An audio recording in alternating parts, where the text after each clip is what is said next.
Welcome back into the College Football Every Game on the Board podcast with our next guest up, our two-hole hitter here, Steve Merril, at Steve Merril on Twitter. Check him out at wagertalk.com. Steve, welcome in. How you feeling today, buddy? I like it, Drew. Great to be back. I did some 3 and 4 spots for you earlier this season, and I got some power, but I got some speed also. So I think the 2 spot is ideal for my talents. Absolutely, man. And slap some singles, maybe steal a base, Right. be a problem out there, and find some winners. That's what we're all about, guys. Is we're hitting every single game on the board. If you're new to the Every Game on the Board podcast, we hit every single game on the college football weekend slate. And for this section, we got Steve doing rotation number 199-200 down to 234 here. So if you go to the Wager Talk live odds screen, go to college football, those little numbers next to the team name, that is the rotation order, and we are going down in numerical order. Starting off here, 199-200, 7:30 Eastern kick, Notre Dame and USC here. We got playoff implications to start and a big game, rivalry game as well, Steve. 64.5 being the total. We're seeing the Trojans minus 5.5-point home favorites. You liking anything in the Coliseum? Well, I mean, the first thing that jumps out to you, Drew, is that you're getting the underdog Notre Dame, the much better defensive team, and it's statistically true. I mean, they give up 20 points a game. USC gives up 26, but they give up over 6 yards per play, 6.1 against teams that average just 5.6. Notre Dame gives up just 5 against teams that average 5.8. So you're talking about a substantially better defensive edge here for Notre Dame. But I'm going to look at the total here. I like the over. USC, 5 straight overs, not a surprise. Good offense, bad defense. But Notre Dame has gone over 5 straight as well. It all coincides since they lost to Stanford and only put up 14 points back in mid-October.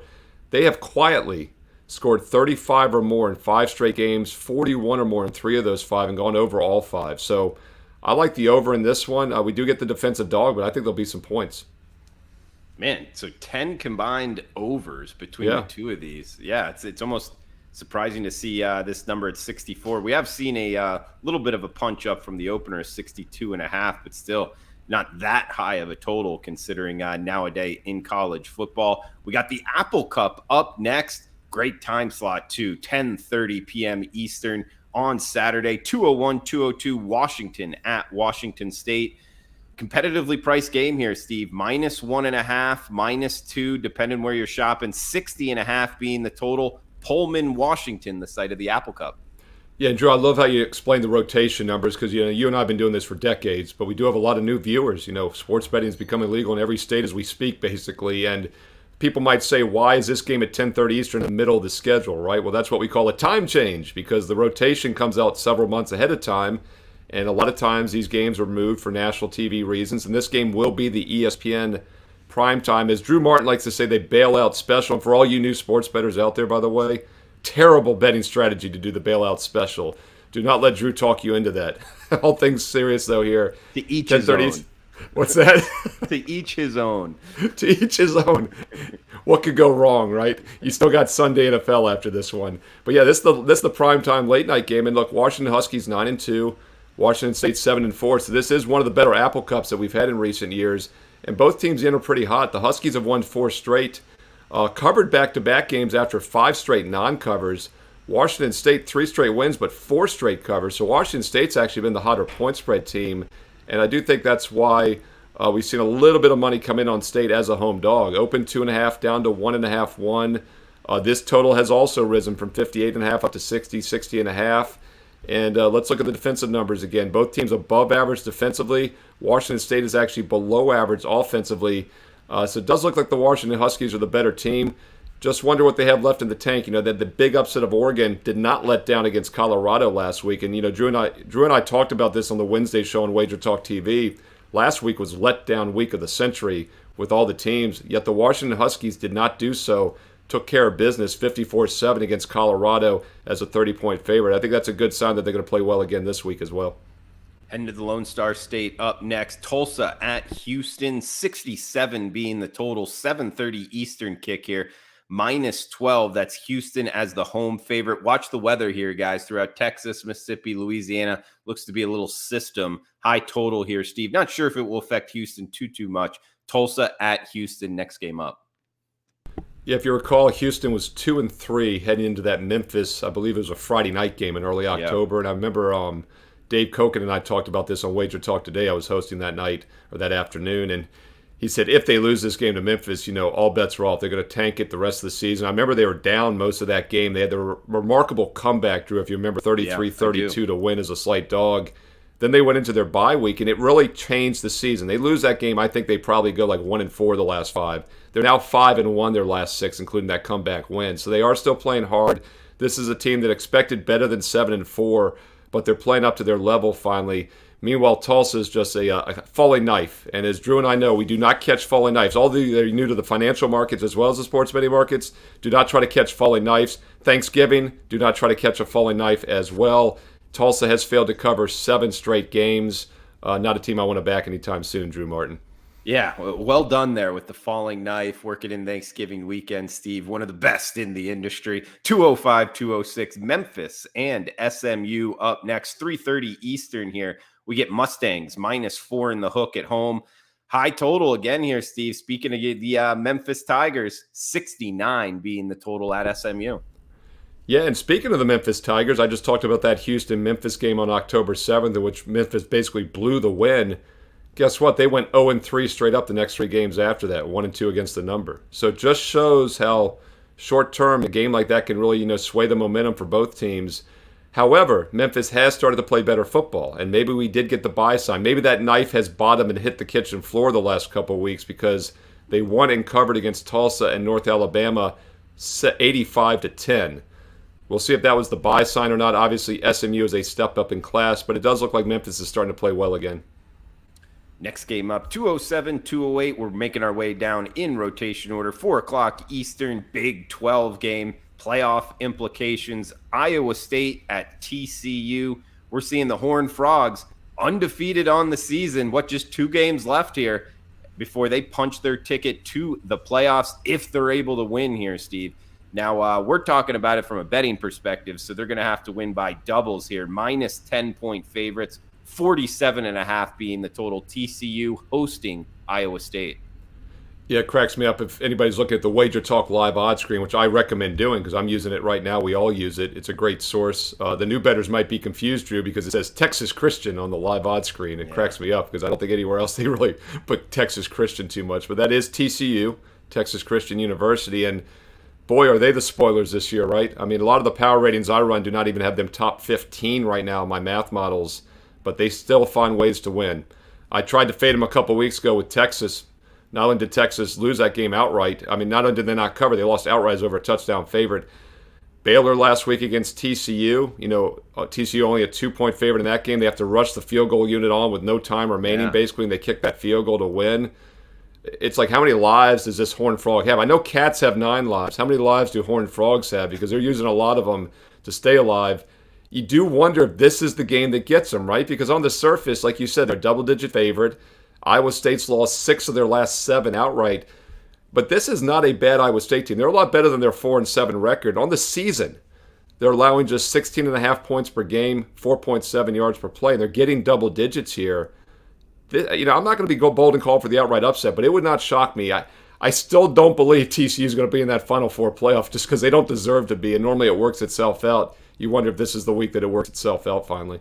Well, see, I mean, you've been doing this successfully for quite a while. Like every now and again in college football, we get runs like this from do you find yourself getting involved? Because if you've been betting against TCU, you've lost a lot of money. I mean, throughout the course of the season, do you find yourself like, we're going to go against them here, or do you just kind of stay away, or do you actually ride streaks like this?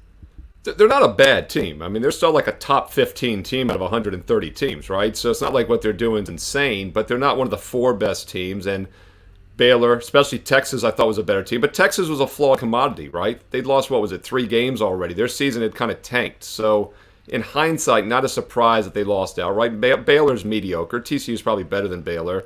Horned Frogs are good on both sides of the ball. They're putting up almost 40 points a game.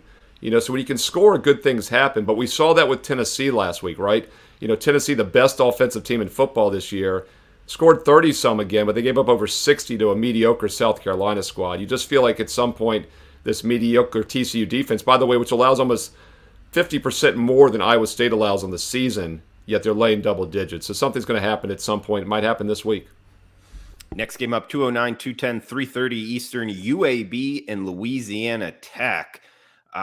Minus 17 in the hook. That's the Blazers on the road, 55 being the total in Ruston, Louisiana. Yeah, one team that really benefited, well, there's a couple teams that really benefit from Tennessee's loss last week, and that, of course, is Michigan, Ohio State, because I think whoever loses that game Saturday will still get in probably, whereas Tennessee might have passed them. The other team, though, that really benefited was LSU, because with one loss being to Tennessee, they can now pass them if they win out. And the reason I bring that up is because UAB played LSU last week, and on the surface, the 41-10 win by a top 10 team, LSU didn't seem anything special, but keep in mind, LSU was only a 2-touchdown favorite in that game. This is a very good UAB team that was only a 2-touchdown dog to one of the best teams in the country on the road last week. So this is a huge step down in class now for Louisiana Tech.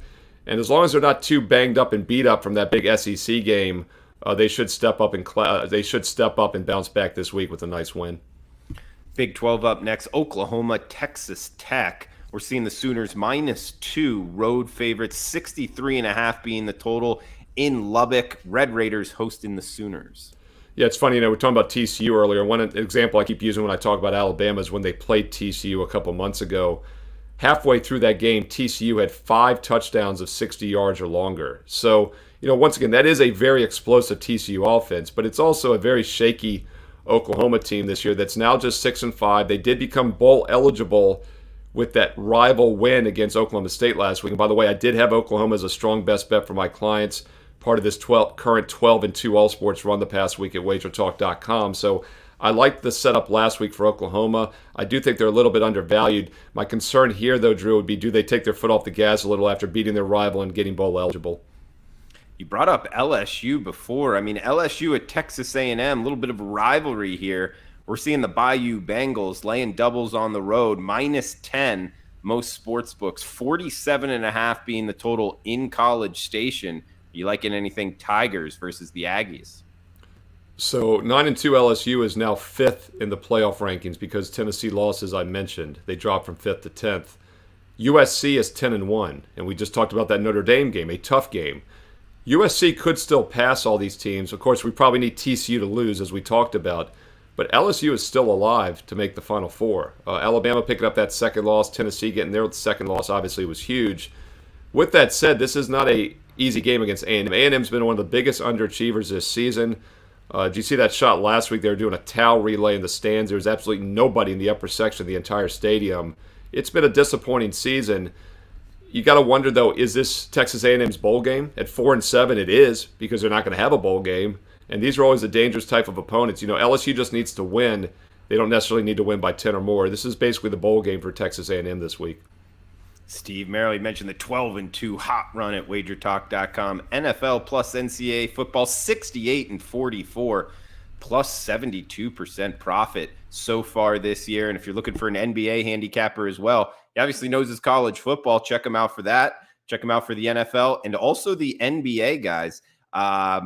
Number 2 ranked NBA handicapper at wagertalk.com, going 132-98 in sides last year.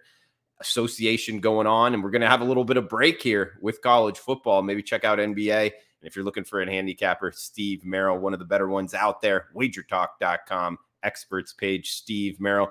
Steve, I want to ask you before we get to West Virginia, Oklahoma State, you seem to be up to date with the rankings. Do you think they're going to have a little bit of a problem here if TCU does lose and LSU somehow runs the table?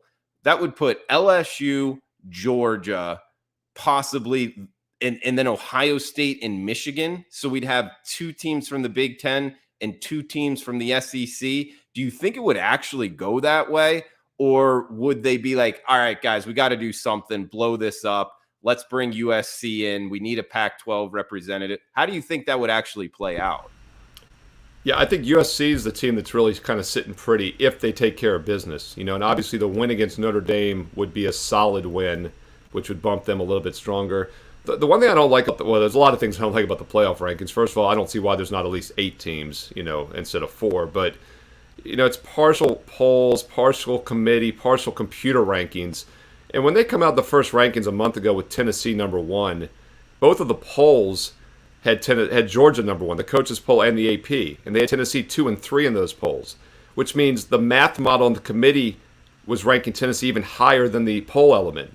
Yet in my power ratings, they were like more than a touchdown dog to Georgia. In fact, my math model was 11. I had a best bet on Georgia in that game. Georgia won by double digits. So it does make you wonder what the committee's looking at when they come out and basically have Tennessee higher with their metrics than the overall polls do. So I don't know. I mean, and I think there's always some room for some shenanigans, as I like to say. Got to imagine they don't really want TCU in this picture, but if TCU goes undefeated, it's hard to say they don't deserve to be there. All right, guys, getting back to the rotation numbers, 215, 216, West Virginia, Oklahoma State. We're seeing Cowboys, Steve, -8 in the hook at home, 64 being the total in Stillwater. Yeah, just talked about Oklahoma State a minute ago. You know, we talked about Oklahoma State last week was a huge rival game. We normally have the big rival games this week. They played last week. And yes, Oklahoma State lost. We do wonder if they're a little bit hungover still from that loss. This is a team that's 7-4 in the season, 8-4, 7-5. Probably not going to change their bowl seasons too much at this point. What's interesting, though, is the offense is really struggling right now. They've gone under 4 straight, and it's been because of their offense. They have scored 16 points or less in 3 of those 4, 20 or less in all 4 games. And keep in mind, they only put up 13 points at Oklahoma last week, and that's that same Oklahoma Sooner team I mentioned earlier. Gave up 5 touchdowns of 62 yards or longer in the first half against TCU. So Oklahoma State's got some offensive problems right now. And I think West Virginia, a team that's put up 23 or more in 3 of their last 4, could maybe take advantage and keep it close. Hawaii, San Jose State up next. We're getting the Rainbow Warriors on the mainland. -15, that's the Spartans at home. 57.5 being the total here, Steve. Yeah, Hawaii's always an interesting team to handicap. I know you love your late night degenerate specials, and the textbook example of that's the Hawaii Rainbow Warriors at home at 11:59 p.m. Eastern on a lot of games. But this one is a road game, so it's a more manageable 3:30 Eastern kickoff, which would be about noon. Actually, I guess they don't do daylight, so it's what is it? It's a 1:30 Pacific or 1:30 Hawaiian time kickoff. You do worry about the travel situation, though. This is only the second time they've traveled since mid to late October. They were at Fresno. They lost 55-13. They did cover at Colorado State, but Colorado State's really down this year. Did cover against San Diego State. We'll see. Normally not a Hawaii team that travels too well, but I'm not sure I want to be in a hurry to lay double digits with San Jose State either. Steve, man, the underdog that's barking here, the Vanderbilt Commodores at home in Nashville. Now, granted, there'll be a lot of Volunteer fans there. 64 being the total, -14, that's the Volunteers. Talk about 2 teams over the last, 2 or 3 weekends that have gone in exactly opposite orders. This is the game here. Vanderbilt, one of the teams, there's a bunch of them this weekend, Steve. I think there's, I don't know the number, but there's a lot with 5 wins. Having to win to punch a bowl ticket. Vanderbilt being one of them. Do they have it in them? 2 touchdown underdogs. Can they win outright? What are you thinking here? Yeah, I mean, basically this is Vanderbilt's bowl game because they're likely not going to win outright. But you could also say Kentucky and Florida were their bowl games, right? Because they were just 3-6 at that point. Thought they had no chance to win out 3 straight. Now they have a chance. But their best chance here, Drew, is if Tennessee just is flat after that terrible loss last week against South Carolina. A loss that very well knocks them out of the does knock them out of the national title picture, but they probably controlled their own destiny because if TCU was to pick up a loss, Tennessee would have been the first team to leapfrog, and they didn't even necessarily need that because they could have maybe leapfrogged either Michigan or Ohio State, whoever loses that game on Saturday. So that was a devastating, season-changing loss last week, and the fact they gave up 63 points is really concerning. It's interesting, this total opened 67, it's down to 64. We did see Tennessee open 17. It's down to 14. We have to keep an eye on the weather, of course, this time of year. But it's hard to trust Vanderbilt's defense if Tennessee shows up. Vanderbilt on the season is giving up almost 7 yards per play, 34 points a game. Tennessee is still probably the most explosive offense in college football this year. If anything, maybe a Tennessee team total is the best way to play this. And if Tennessee does come up a little bit flat, this game probably gets over the total as well. Speaking of another team with 5 wins, wanting to punch a bowl ticket, 3:30 Eastern on CBS, SEC Game of the Week, Auburn at Alabama, -22. That's the Alabama Crimson Tide, 50 being the total in Tuscaloosa. What are we thinking in the Iron Bowl, Steve? Yeah, one thing I probably should have mentioned earlier during these games, we're all talking about a lot of rival games, and something that I've used for 20 plus years is you always want to look at rival dogs as a default, right? And then you dig deeper and you find if there's reasons to play them. But teams normally do step up as rival dogs. This game is interesting, though, Drew, and I'll get your feel on this too, because I know you follow these teams very closely. Is Alabama going to be disappointed because the season basically they're not playing for a national title? But because of that, do they take this rival game maybe more serious than they normally would have in the past? If they're just playing out the schedule here undefeated, I think Auburn's more of a live dog for that reason. Auburn has somewhat turned their season around. I use that term loosely, but if they win here, they do get bowl eligible. Don't see that happening as a big, 3-touchdown dog, but they have covered 3 straight back-to-back wins as small favorites against A&M and Western Kentucky. Not going to read too much into that, but they were only a 4.5-point favorite. Western's a pretty good team. Huge step up in class here, and I just get a sneaking suspicion that Saban is going to rally the troops and have Alabama focused for this game after a somewhat disappointing season. And also, don't forget, Alabama's been a lot better at home. Their problems, including this year, have come on the road. Interesting take. Okay, I could see it. So you would lay the 22 with Bama? Yeah, it's an ugly number, over 3 touchdowns. And obviously whenever we get to this point, you worry about backdoor cover potential. And Auburn average throwing the ball. They haven't been that great in recent weeks. So, the backdoor cover potential probably isn't quite there. Yeah. We got a great alphabetical matchup up next, guys. UTEP versus UTSA. That's UTEP, UTSA here. Roadrunners minus 17 at home, 56 being the total in the Alamo Dome. 2 great nicknames, too. The Miners and the Roadrunners. Beep, beep. Of course, that's one of my all-time favorites with UTSA, Texas San Antonio, who's, the last couple of years, they've been a play-on team for a lot of sharp handicappers. They had like 20 returning starters a couple of years ago. Really, a lot of guys that have a lot of experience, and they're off to a 9-2 season this year. 6-5 against the number, so I think the secret is kind of out. But this is a bigger game for UTEP. They can become bowl eligible. They're 5-6, so they need the win here. And unlikely to happen as a double-digit dog. So once again, the question becomes, can they keep it close? They don't throw the ball well. They average just 6.7 yards per pass against teams that allow 7.4. I think UTSA pulls away, and I'm not sure UTEP can catch up when they get behind in this one. Couple games left here to finish off the Saturday card. We'll bring in Tony Mejia and then Kelly Stewart to finish off the Every Game on the Board podcast. We got our 2-hole hitter here, Steve Merril on Twitter at Steve Merril, 2 R's. 1L. Also check out his videos, guys. Public and Sharp Divide in the NFL. He does a great video there. And college football top 25. Breaks down the games where the money's coming in on the Wager Talk YouTube channel. NFL and NCAA football. He's 68-44 plus 70% profit in 2022. And if you're looking for an NBA handicapper, number 2 NBA handicapper, insides last year, 132-98, the wins and the losses in the association. We got 3:30 Eastern up next.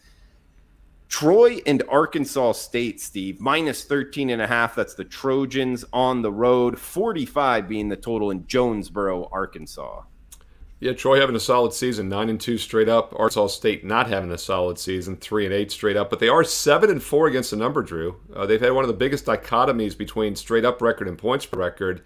And it's kind of weird. They actually are a pass-based offense, so I guess that makes sense. They don't run the ball well at all, very poorly actually.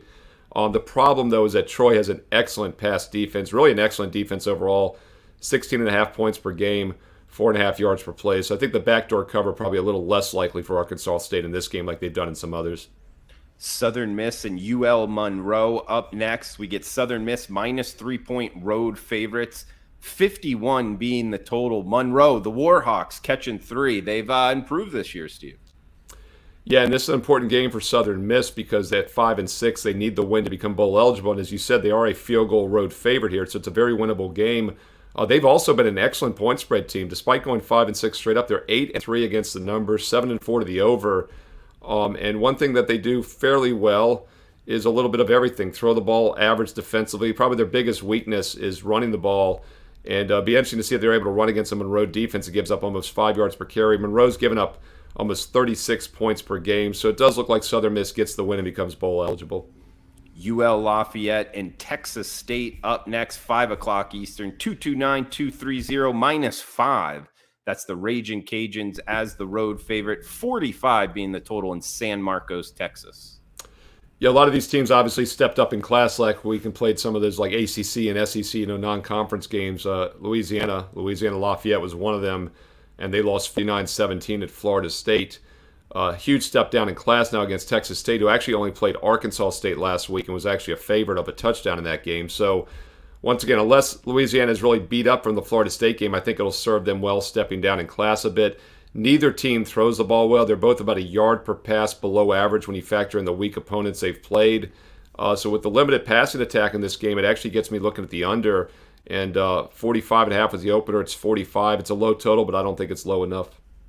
MTSU and FIU, second to last game here, guys. We get the MTSU side, minus 20-point road favorites making the trip from Murfreesboro, Tennessee to West Miami. 55 being the total. Yeah, a huge favorite here, obviously. Florida International, surprisingly, 4-7 straight up, but they're only 4-7 against the number. They're not a good team. They're being outscored by almost 20 points per game. They're being outgained by almost a yard and a half per play. And everyone got excited when they beat Charlotte, who's a really bad 1A team. They beat Louisiana Tech, but they've come right back down to earth. They've gone 0-3 straight up in ATS. They've scored 7 points or less in each of their past 2 games. So once again, they have absolutely no backdoor cover potential, Drew. They average almost 2 yards per pass below average when you factor in the weak opponents. So it'd be Middle Tennessee or pass in this one. Last one, heading to the Mountain West here, guys. 2-3-3, 2-3-4, last game on the rotation here for this weekend college football. 9 o'clock Eastern, 6 o'clock Pacific kick. We're seeing the Air Force Falcons running that option, Steve. Minus 1.5 point, as high as minus 2 if you check in the offshores, as the slight road favorites. 43.5 being the total in San Diego, California. Yeah, and the line move is interesting because, like you said, it's gone up from 1 to 1.5, but there are a lot of twos at the sharp offshore books. So it does look like the sharp side, the sharp money has been coming in on Air Force in this game for what it's worth. 3 straight wins. Of course, handicapping Air Force games is all about the opponent stopping the triple option. San Diego State's been very average against the run this year, and coming into this game, they have a extra day off because they played last Friday, but they don't have a bye week. One of my favorite angles, by the way, in college football is when a team has a bye and they're facing the option, they're always a lot better, but when they don't, it's more difficult. They do have 1 extra day of prep time. Just played New Mexico. It wasn't much of a challenge. I can see why there's some sharp money coming in on Air Force. Steve, great stuff as always. Obviously knows his college football, guys, on that 12-2 run. WagerTalk.com and NBA. Read it a couple times here, guys. Number 2 ranked in the NBA sides last season. Steve, any final thoughts for the show before we shut it down? And can you leave us with the most confident play of the games we talked about? Which one you like the most? Yeah, Drew, first of all, happy Thanksgiving to you and yours, everybody out there, all the viewers. And thanks for having me on. I always love doing this with you. Hope to maybe get another one in before the season winds down. And all sports, this is a great time of year to be an all sports client. College football, college basketball, pro basketball, basically on a daily basis. Last week I made an offer at Wager Talk that if you buy December, you get the rest of November for free. Since I made that offer last week, I've gone 12-2, 86%. So everyone that jumped on board has gone 12-2 for free. Not too late to get the rest of November this next week for free when you buy December. No promo code needed. Steve Merril, WagerTalk.com. We'll go back to where we started. The first game we talked about. Let's look at the over 64 in that Notre Dame USC game. Each team a perfect 5-0 over the total their last 5 games. That's 10-0 over if you've played these overs recently. And Notre Dame is one of those teams that the odds makers are having trouble priced correctly because they were so bad offensively the first half of the season. They've been really good. 35 points or more the last 5, 41 or more 3 of those 5. USC below average defensively. Trojans Irish over the total on Saturday.